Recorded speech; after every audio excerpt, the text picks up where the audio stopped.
Penetapan tersangka Menkominfo Johnny G. Plate tak hanya menjadi buah bibir masyarakat Indonesia.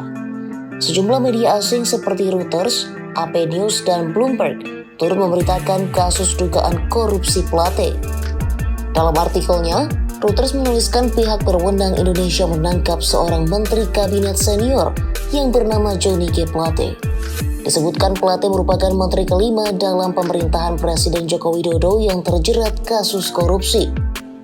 Reuters juga menuliskan keterangan tambahan bahwa Plate diduga terlibat kasus korupsi pengadaan ribuan menara komunikasi di ribuan desa. Tak berbeda dengan Reuters, AP News juga menyoroti penetapan tersangka Plate yang terlibat skandal korupsi jutaan dolar. AP News menerangkan bahwa kasusnya menjerat Plate yakni terkait pembangunan menara BTS di daerah terpencil.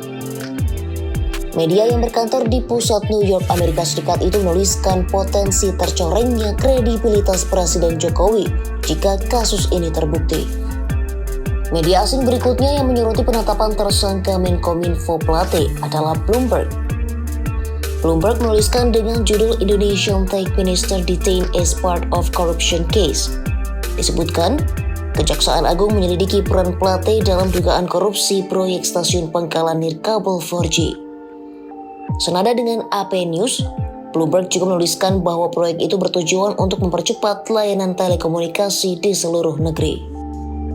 Sebelumnya, Kejaksaan Agung menetapkan Menkominfo Johnny G. Plate sebagai tersangka korupsi. Ia diduga terlibat dalam korupsi penyediaan menara base transceiver station atau BTS 4G dan infrastruktur pendukung bakti Kementerian Kominfo tahun 2020 hingga 2022. Penetapan tersangka terhadap Plate terkait wewenang dia sebagai pengguna anggaran dan posisinya sebagai menteri. Diperkirakan, kerugian keuangan negara dalam kasus ini mencapai 8 triliun rupiah.